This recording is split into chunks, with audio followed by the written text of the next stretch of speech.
What's going on YouTube? JT's Reborn here, and welcome back to another edition of my DC comic book reviews. And in today's video, we're going to be talking about The Conjuring, The Lover, issue number 5 of 5. This is the final comic in the whole Conjuring movie tie-in comic book that sets up the events of The Conjuring, The Devil Made Me Do It. So if you want the conclusion to this story, basically, like how it kind of picks up, you can go ahead and watch the film. But that leaves me kind of scratching my head, wondering, like, why didn't they just release this whole entire comic series before the movie came out? Now, I mean, I did enjoy this comic overall.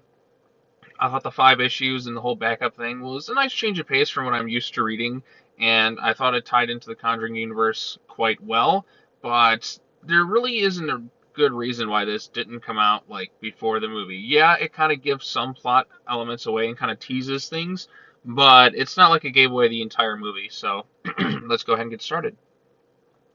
So basically, this picks up right after the events of the previous issue, where Jessica thought she killed the occultist monster, but she really killed Katie, and then she's just being kind of faced with everything that she's ever like dealt with. It really is a sad, tragic comic book, and it's kind of like the sad inevitability that no matter what you try to do, like the story's gonna end in a tragic way.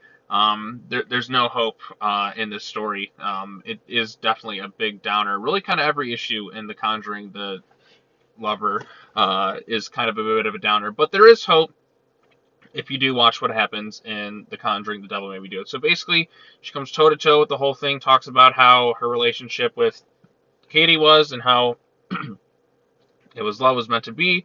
But as soon as she's talking about Katie is all I ever wanted, and that's how I know that we're in love. But basically, the occultist kind of comes toe to toe with her, makes her come face to face with all of her problems, and kind of coerces her into jumping, telling her that everything she's done is a complete failure, and she had the chance to do all these great things, but she just kind of failed. And then, unfortunately, Jessica just can't handle everything that's going on, and so she unfortunately jumps and meets her end. And then, obviously, the creature transforms back into that bitch, the occultist, tells her thank you, and sets it up for the events of The Devil Made Me Do It, which is the very opening scene where we see the child who was next in line to get possessed. And it really is unfortunate what happened to our poor Jessica and Katie, but it's what happens in the movie, so you can't really contradict the events there. But I do think, like as it says, continued in The Conjuring, The Devil Made Me Do It, which is why I think this whole comic should have just been released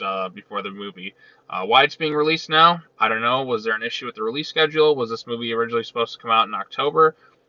I don't know. I don't really know. But you know what? I still had fun doing it. I like the little ads too with the Conjuring goodies.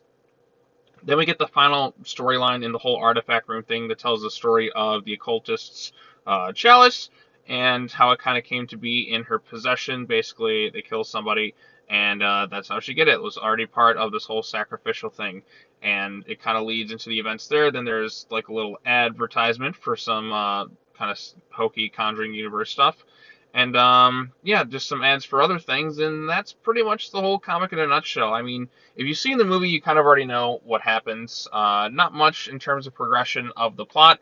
It's just kind of a sad, tragic ending to this whole Conjuring the Lover storyline, which wasn't really fully expanded upon in the film because they had to focus on other things. But I'm glad it got a comic book storyline. It makes me actually want to go back and rewatch The Conjuring 3. And I'll definitely feel more when I see what happens to the characters in the film, because we weren't really given hardly any screen time for when Lorraine goes and investigates the disappearance of these 2 girls, trying to find their bodies. But I think going through and reading this now, it's going to make me actually kind of care because I know the background of the characters more. So yeah, I'm glad I read this 5 issue comic. I thought it was handled quite well for the most part. Nothing really is scary. I think the thing with comics, it's like they don't really scare me. There's some horrifying. Well, there are some horrifying things. I don't know. Like this didn't quite scare me, but it definitely makes you feel kind of sad. Like it makes you really kind of upset of the events and how they transpire. But this is horror. There's going to be some dark endings. And I thought that this does a good job kind of setting up the events of The Conjuring 3. So, as it stands, this was fun to read. I don't know if we're going to get any more Conjuring comic books. I would actually like a bit of an ongoing series, if possible, just to kind of tell the different stories of the different artifacts within the Warren's rooms. I think there's a lot of really interesting stories you can kind of tell with it, because they have that whole entire museum, but we don't know the background of everything that happens in them. So I think having these little comic book tie-ins here is a good way to kind of tell some more unique stories. Hopefully, like with longer issues, I think that'd be kind of fun. Maybe one issue and like an entire like 20-page issue just kind of dedicated to each artifact will be kind of cool to see. So there's that. All right, well, I think that's pretty much going to wrap it up. I don't know what's next for the Conjuring universe in general. I don't know if we're going to get any more movies anytime soon. The Conjuring 3 was still a success at the box office. I think it made over $200 million off like a $40 million budget. Again, like it did well on streaming too. I don't know if they're going to make any more Annabelle films. I've heard rumors they're going to make a Nun film or like a Crooked Man. I don't know what's next. I feel like with a lot of franchises, everything's been kind of put on hold. So we're just going to kind of be left waiting. I knew Conjuring 3 was inevitable, and I did like it, actually, I think more than Conjuring 1. It's not as good as Conjuring 2, but I still liked Conjuring 3. It doesn't have the scares, but I think the detective story and the villain is a lot stronger this time around. So who knows what's next for the series? Will we get more spin-off films? Will we get another film with the Warrens? I don't know. And if this is pretty much it, then, well, I had fun covering the comics. So yeah, that's all I really have to say. Did you enjoy The Conjuring, The Lover? Let me know your thoughts in the comment section down below. Be sure to like this video, share it with your friends, subscribe to the YouTube channel for more content.